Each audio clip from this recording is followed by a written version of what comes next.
नमस्कार, स्वागत है आपका हमारे चैनल में और मैं रानी गुप्ता आपके साथ। जिस तरीके से लगातार 2024 के लोकसभा चुनावों को लेकर के विपक्ष की एकता की कवायद जारी है। तमाम जो राजनेता हैं वो अलग अलग पार्टियों के बड़े नेताओं के साथ मिल रहे हैं ताकि 2024 के लोकसभा चुनाव की लड़ाई के दौरान ये तमाम नेता एक साथ लड़े, यानी कि गठबंधन करके ये चुनाव लड़े। लेकिन इस बीच देखने को मिला कि ओडिशा के सीएम नवीन पटनायक ने पीएम मोदी को एक बार फिर से प्रधानमंत्री बनने की बड़ी भविष्यवाणी कर दी है। उनका कहना है कि एक बार फिर से देश के प्रधानमंत्री नरेंद्र मोदी बनेंगे और 2024 में पूर्ण बहुमत के साथ बीजेपी की सरकार बनेगी। जाहिर तौर पर यह विपक्ष के लिए काफी बड़े झटके वाली बात है, क्योंकि अभी हाल ही में कांग्रेस ने कर्नाटका में शपथ ग्रहण के लिए नवीन पटनायक को भी इनविटेशन दिया है ताकि विपक्ष को एकजुट है ऐसी शक्ति प्रदर्शन कर सके। तो इस मुद्दे को लेकर के चर्चा करने के लिए हमारे साथ इस वक्त मौजूद हैं वरिष्ठ पत्रकार अजय जी। और इस जो बयान दिया गया है नवीन पटनायक के द्वारा और इसके क्या सियासी मायने हैं, इसको समझने के लिए हम इनसे चर्चा करेंगे। सर, स्वागत है आपका। क्या कहेंगे, जिस तरीके से नवीन पटनायक ने जो अपना बयान दिया है उससे क्या जाहिर होता है? क्या विपक्ष तार-तार हो गया है? देखिए, विपक्ष जो है वो एक्चुअली में काफ़ी बटा हुआ है। विपक्ष के सामने पोजीशन ये है कि जहाँ जहाँ उन्हें चुनाव लड़ना है उस जगह ये स्थित है कि वहाँ पे कांग्रेस भी है और ये भी उनका कांग्रेस से ही फाइट है। अगर इन दोनों का समझौता हो जाता तो वोट वो सब बीजेपी को चला जाएगा, कांग्रेस वाला या उनका। तो मजबूरी है विपक्ष से कहीं पर भी, जैसे बंगाल है तो बंगाल में अगर इनसे ममता बनर्जी समझौता कर लेंगे तो 10 सीटें देंगी, तो ममता बनर्जी लड़ेंगी कितने। इसलिए कोई भी समझौता विपक्ष से ज़्यादा नहीं होगा। दूसरी उड़ीसा की आपको बात बताता है। उड़ीसा की एक वजह है, उड़ीसा में क्या है, आदिवासी बहुत है और आदिवासी का क्या है, वहाँ जो राष्ट्रपति हैं वहीं की है, वहीं से रही हैं, वहाँ से उड़ीसा से, और उड़ीसा में उन्होंने काम किया तो आदिवासी क्या है बीजेपी में चला गया है राष्ट्रपति की वजह से। ये एक मजबूरी है कि इनको आदिवासी वोट के लिए हमेशा गठबंधन या उनके साथ नवीन पटनायक को रहना ही पड़ेगा। दूसरी क्या बात है, नवीन पटनायक बेदाग हैं, ये भी अनमेरिड हैं। बीजेपी में मोस्टली प्रचारक हैं, मोदी जी हैं, योगी जी हैं, तमाम बीजेपी में प्रचारक सब अनमेरिड है। अच्छा, नवीन पटनायक के लाइफ में कोई भी दाग नहीं लगा, कोई भी कभी उनके ऊपर नहीं लगा, तो बीजेपी से काफ़ी कुछ इनका मेल खाता है। इनका चुनाव निशान कमल है और उनका शंख है, तो शंख और कमल दोनों पूजा के काम आता है चुनाव, और दोनों के सिंबल भी एक है। इनका सैफरन है और गेरुआ है, उनका पीला रंग है, तो ये सब आपस में इनकी मैचिंग है। दूसरी बात क्या है, वहाँ पे कुर्मी छत्री बहुत है, तो प्रधान जैसे वहाँ पे मिनिस्टर हैं जो हमेशा रहे हैं, प्रधान से इनकी खूब पटती है, तो कुर्मी छत्री वहाँ यूनाइट हो गया। और दूसरी बात है, वहाँ पे आदिवासी उन राष्ट्रपति की वजह से, और वहाँ पे क्या है, कई चीज़ें ऐसी हैं कि इन्होंने क्या किया, वहाँ पे जो टेम्परेरी कर्मचारी थे उन कर्मचारियों को परमानेंट कर दिया। तो मोदी ने एक बार इनसे कहा था कि मैंने सुना है कि आप इस तरह से विचार कर रहे हैं, तो उनकी पीठ पे हाथ फेरा था। मोदी जी ने लाइव में पहली बार 2 बार किसी के पीठ में हाथ फेरा, तो नवीन पटनायक के। और जब उन्होंने वहाँ के प्राइवेट कर्मचारियों को परमानेंट कर दिया तो मोदी ने कहा और अपने उस पर कहा कि देखिए इनसे सीख लेनी चाहिए, ये बात कही। तो कई जगह इन लोगों की सामंजस्य है और कुछ इनका आपस में ट्यूनिंग भी है। ट्यूनिंग वजह की है कि इन लोगों के संस्कार और इन लोगों की वर्किंग वे एक। दूसरा, मोदी का स्पेशली रहा है, मोदी ने जब भी वहाँ बाढ़ वगैरह आ गया तो अधिक बजट दिया, इधर जा कर के बहुत बड़ा बजट दिया, वहाँ से वो दे दी शताब्दी और एक ट्रेन और दे दी। तो इन सब की वजह से इनका जो है, दूसरा क्या हुआ है कि ये नीतीश कुमार उनसे मिलने गए, तो वो मिलने गए ज़बरदस्ती, वो गले मिल गए, वो मिले। उसी के दूसरे दिन जा कर के वो प्रधानमंत्री के पास चले गए और उन्होंने कहा कि तीसरे विकल्प की कोई भी संभावना नहीं। अब इनको जो वहाँ बुलाया जा रहा है तो ये जहाँ तक जाने की संभावना नहीं, और जाएंगे भी तो बेमन से जाएंगे, मगर उसके तुरंत ही बाद वो तुरंत कह देंगे कि मुझे उनसे मतलब नहीं, कांग्रेस से उसे। दूसरी, इतिहास में अभी तक कांग्रेस से और इनकी पार्टी से और इनके फादर बीजू पटनायक से अभी तक के इतिहास में कोई समझौता कांग्रेस से नहीं हुआ। बीजेपी से बीजू पटनायक का भी हुआ, इनका भी हुआ।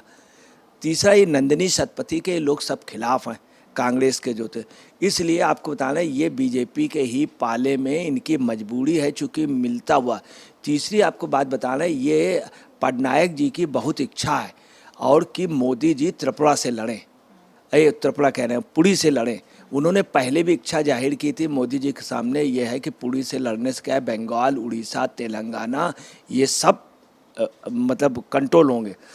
उड़ीसा के साथ एक प्रॉब्लम ये आ रही है इनकी, जो बंगाल जो इनसे मिला हुआ, और बंगाल में उड़ीसा के बॉर्डर पर बीजेपी जीतती हुई आई है। उड़ीसा में आरएसएस की आज की डेट में सबसे ज़्यादा शाखाएं अगर हैं हिंदुस्तान में कहीं तो उड़ीसा में। आरएसएस का नेटवर्क भी वहाँ बहुत बड़ा है, वहाँ पे विश्व हिंदू परिषद का भी नेटवर्क बहुत बड़ा है, बजरंग दल का भी बहुत बड़ा है वहाँ नेटवर्क। तीसरी क्या है, तेलंगाना में बीजेपी स्ट्रांग हो गई, वहाँ उनके 4 सांसद हैं, मेन विपक्ष में तेलंगाना में बीजेपी आ गई। तो जो बॉर्डर मिला हुआ उड़ीसा और तेलंगाना का, वहाँ पे बीजेपी स्ट्रांग है। जो झारखंड से मिला हुआ वहाँ बीजेपी।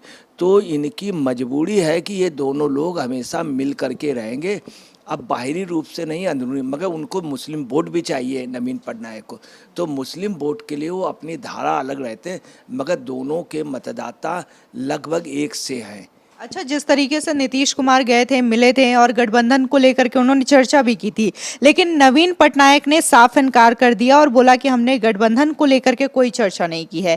इसके बाद से लगातार ये कहा जा रहा है कि नीतीश कुमार बाकी पार्टियों को तो एक साथ करने की जिद में लगे हुए हैं, लगातार वो एक कर रहे हैं, चाहे ममता बनर्जी हों, अखिलेश यादव हों, लेकिन क्या नवीन पटनायक के साथ वो गठबंधन कर पाएंगे?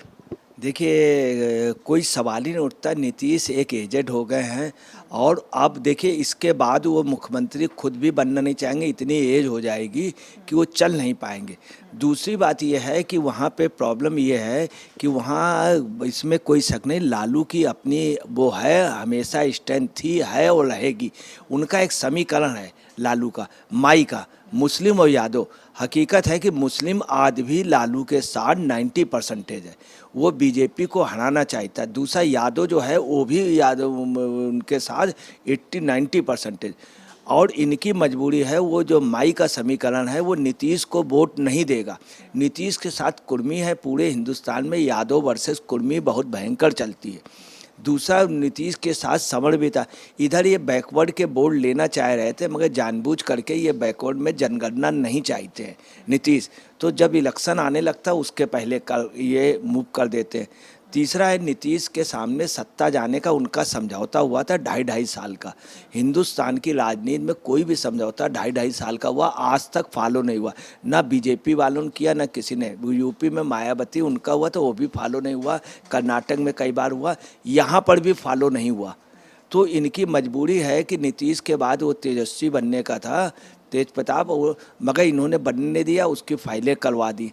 तो ये सिर्फ दिखाने गए कि मैं एकता हूँ, शायद मुझे प्रधानमंत्री को मिल जाए, अगर मुख्यमंत्री जाए प्रधानमंत्री, ऐसा होना नहीं। इन्होंने ज़बरदस्ती मिलने गए, गले मिल गए, सब फोटो खिंचवाई, कोई भी राज्य का एकता की बात ही नहीं। तीसरी आपको बताना है, किसी भी कीमत पे सबसे जो हिंदुस्तान में जो सबसे अलग राजनीतिक हैं, जिनके ऊपर कोई वो नहीं, उन्होंने काम किया है, तो वो नवीन पटनायक ने हमेशा भाजपा के प्रो ही रहे हैं। वो नीतीश से कभी भी उनकी पटी नहीं है। और बिहार और उड़ीसा में काफ़ी मतभेद है, व्यापारिक उसमें मतभेद है।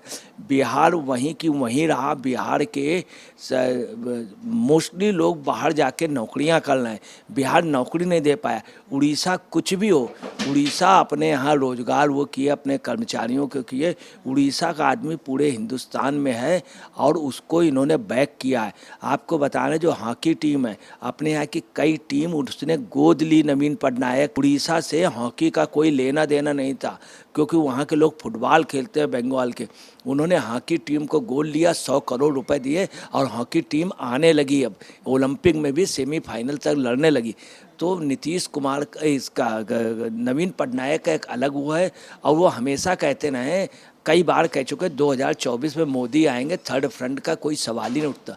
चूँकि नवीन पटनायक दूरदर्शी हैं, आज तक उन्होंने जो भी समझौता किया बीजेपी के अगेंस्ट में नहीं किया, कांग्रेस से आज तक ना उनके फादर ने कोई एग्रीमेंट किया ना इन्होंने किया। तो नवीन पटनायक जो कह रहे हैं उनकी बात में गंभीरता है, बहुत अच्छे राजनीतिक हैं, और जो उनका कहना है कि मोदी ही आएंगे और तीसरे फ्रंट की संभावना नहीं, तो ये क्लियर हो जाए। अच्छा, वहाँ अगर जाएंगे भी तो बेमन से जाएंगे, चूँकि बुलाया गया। तो पोजीशन यही है कि ये उसमें नहीं होंगे, बेगानी शादी में अब्दुल्ला दीवाना, ये उससे नहीं जाएंगे। उसमें जो वो जाएंगे ये ठाकरे, वो चूँकि कहीं बुलाए नहीं जा रहे हैं, और ये जो वहाँ की मुफ्ती जाएंगी, तो इनका होगा बेगानी शादी में अब्दुल्ला दीवाना। अच्छा, यहाँ पे आपने कर्नाटका की बात की, तो अभी कांग्रेस ने कर्नाटका का गढ़ जीत लिया। इसके बाद से लगातार ये कहा जा रहा है कांग्रेस नेताओं के द्वारा कि उन्होंने कर्नाटका जीत लिया है, यानी कि लोकसभा 2024 की राहें उनके लिए आसान है।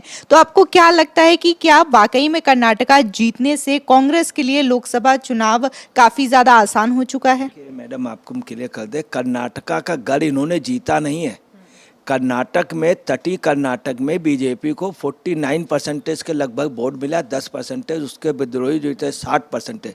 हिंदुस्तान में बीजेपी को 60% वोट, कहीं 60% जिसको मिलता है वो फुल फ्लैश चलता है। और आपको बता रहे मैसूर में बढ़े हैं, और इनका दलितों बैकवर्ड में वो भया, वहाँ हुआ क्या है, जनता दल का वोट उनको चला गया। ये टेक्निकल बीजेपी की हार हुई है। दूसरी, उनका जो कैंडिडेट बम्बई था वो कमज़ोर था, ये वजह थी। कांग्रेस ने वहाँ पे पैसा लगाया, और उसके पास डीके शिव कुमार जैसे लोग थे जिन्होंने तन मन धन से अपना रुपया लटा लगा दिया, सब कुछ लगा दिया, इसलिए टेक्निकल जीत हुई, गढ़ नहीं जीता है। दूसरा, आज तक के कर्नाटक के इतिहास में रहा है, कर्नाटक के इतिहास में कभी ऐसा नहीं हुआ है कि सेंट्रल में कुछ, स्टेट में कुछ, हमेशा वोट बदलता रहा, स्टेट में अलग, सेंट्रल। ये कर्नाटक जीते ने 2024 में कर्नाटक हार जाएंगे, बुरी तरह हार जाएंगे। उसकी वजह है कि वहाँ पे लिंगायत वोट जो है वो अगेंस्ट में आ गया कल से। वहाँ दलित ये कह रहा कि मेरा चीफ मिनिस्टर क्यों नहीं, परमेश्वरा जो हैं उनके लिए दिल्ली में स्पेशली सारे विधायक बुलाए गए। सोनिया गांधी वगैरह चिंतित, परमेश्वरा कह रहे हैं कि हमें या तो चीफ मिनिस्टर बनाइए, डिप्टी सीएम बनाइए। वहाँ दलित इनके खिलाफ गया है, और जो मुस्लिम है वो टोटल इनके साथ गया है।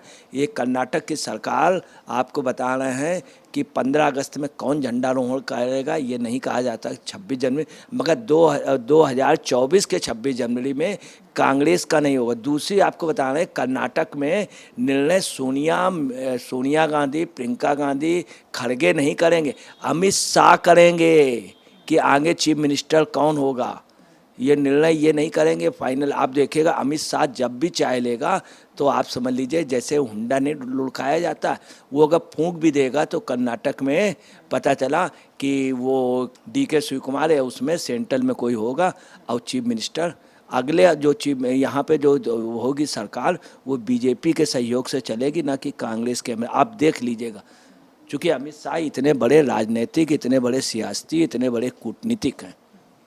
हमसे बात करने के लिए बहुत बहुत धन्यवाद। और जिस तरीके से अजय जी ने कहा कि इस बार जो चीज़ें हैं वो काफ़ी ज़्यादा पेचीदा हो गई है विपक्षियों के लिए, क्योंकि लगातार विपक्ष के जो नेता हैं वो कभी ना कभी किसी चीज़ को लेकर के लड़ाई कर सकते हैं। और नवीन पटनायक ने जिस तरीके से भविष्यवाणी की है प्रधानमंत्री मोदी को लेकर के कि आने वाले समय में यानी कि 2024 में एक बार फिर से देश के प्रधानमंत्री वही बनेंगे, और ऐसा अगर होता है तो ये अपने आप में बीजेपी के लिए एक ऐतिहासिक जीत होगी, क्योंकि नरेंद्र मोदी तीसरी बार देश के प्रधानमंत्री बनेंगे। फिलहाल इस खबर को लेकर के आपकी जो भी राय हो हमारे कमेंट सेक्शन में जरूर बताएं। आगे की और भी अपडेट के लिए चैनल को सब्सक्राइब जरूर करें।